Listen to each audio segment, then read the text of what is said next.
करदा दिला दूं तेनू बुर्ज खलीफा, तेनू बुर्ज खलीफा, ओ तेनू बुर्ज खलीफा। हेलो दोस्तों, स्वागत है आपका हमारे YouTube channel track of tourism में। अगर आप हमारे चैनल पर नए हैं तो चैनल को सब्सक्राइब कीजिए और बेल आइकन को प्रेस कीजिए ताकि हमारे नए वीडियो की नोटिफिकेशन आप तक पहुंचते रहे। तो आज हम जा रहे हैं टोडा रायसिंह के महल में, जिसे नौनों हाथ के छज्जे वाले महल के नाम से भी जाना जाता है। यह पुलिया कोटा जयपुर हाईवे से टोडा रायसिंह की तरफ आने पर बनास नदी के ऊपर बनी हुई है, जिसमें पानी भरा रहता है। अगर बात की जाए तो टोडा रायसिंह का इतिहास बहुत ही विस्तृत है और टोडा रायसिंह की 4 प्रसिद्ध चीजें हैं: गट्टी, पट्टी, बावड़ी और दावड़ी।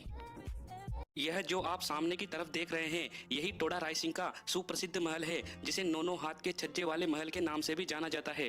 वर्तमान में यह महल भारतीय पुरातत्व सर्वेक्षण विभाग के अधीन है तथा वही इस महल की देखरेख करता है। सामने की तरफ से देखने पर महल बहुत ही विशाल दिखाई देता है और लगभग 3 मंजिला इमारत दिखाई देती है। महल को चारों तरफ से देखने पर इसकी सुदृढ़ता का अंदाजा लगाया जा सकता है तथा इस महल के बारे में कहा जाता है कि इसकी चुनाई में किसी प्रकार का चूने पत्थर का उपयोग नहीं किया गया है। पत्थर को पत्थर के ऊपर टिकाकर इस महल का निर्माण कराया गया है। बाहर की तरफ से आप महल के ऊपरी स्तर पर बने हुए छज्जों को आसानी से देख सकते हैं। महल के पास में ही रूठी रानी का महल भी स्थित है, जिसके नीचे वर्तमान में गौशाला का निर्माण कर दिया गया है। भारतीय पुरातत्व सर्वेक्षण विभाग के द्वारा महल के अंदर जाने के सभी रास्तों को बंद कर दिया गया है तथा महल के पीछे की तरफ एक दरगाह भी स्थित है और महल के नीचे एक पुराना कुआं भी स्थित है। यहाँ उपस्थित कुछ लोगों के द्वारा महल में जाने के लिए पीछे की तरफ से एक गुप्त रास्ता है, जहाँ से आप महल के सीधे तीसरी मंजिल पर पहुँच सकते हैं।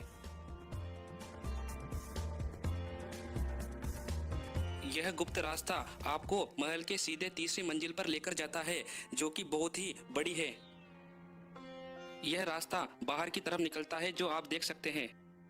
यह महल के सामने की तरफ का पोर्शन है और इस पर बने हुए बड़े बड़े छज्जों को आप आसानी से देख सकते हैं और इस महल की विस्तारता का अंदाजा आप भलीभांति लगा सकते हैं। टोडा रायसिंह के शासनकाल की बात की जाए तो यहाँ पर कई राजवंशों जैसे परमार, सोलंकी और सिसोदिया जैसे राजवंशों ने कई समय तक राज्य किया। यहाँ पर सर्वाधिक शासनकाल सोलंकी राजवंश का रहा, जो कि लगभग 1303 से लेकर 1650 ईस्वी तक माना जाता है। इतिहासकारों के अनुसार 15वीं शताब्दी से लेकर 16वीं शताब्दी के बीच में टोडा रायसिंह सोलंकी राजवंशों की राजधानी भी रह चुका है। कुछ समय पूर्व इस महल के अंदर एक गवर्नमेंट स्कूल की भी शुरुआत की गई थी। बाद में पुरातत्व सर्वेक्षण विभाग के द्वारा उस स्कूल को दूसरी जगह स्थापित करवा दिया गया।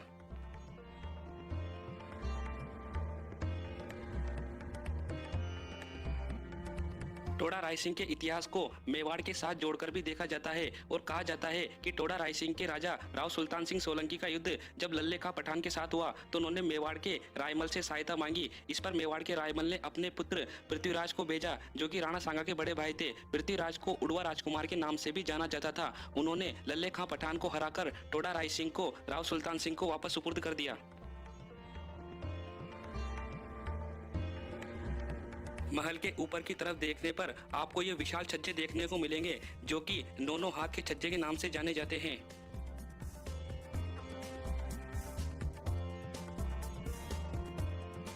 इन छज्जों के बारे में कहा जाता है कि ये छज्जे जितना बाहर की तरफ है उतना ही अंदर की तरफ है तथा संपूर्ण छत का निर्माण इन्हीं के द्वारा हुआ है।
अगर आपको हमारे वीडियो पसंद आते हैं तो प्लीज़ चैनल को लाइक करें, शेयर करें और सब्सक्राइब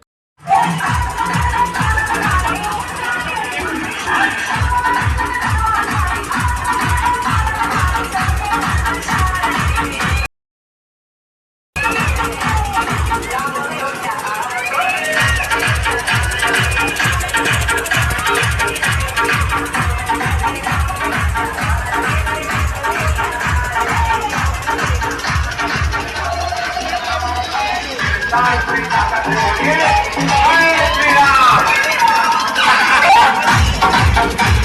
Ram!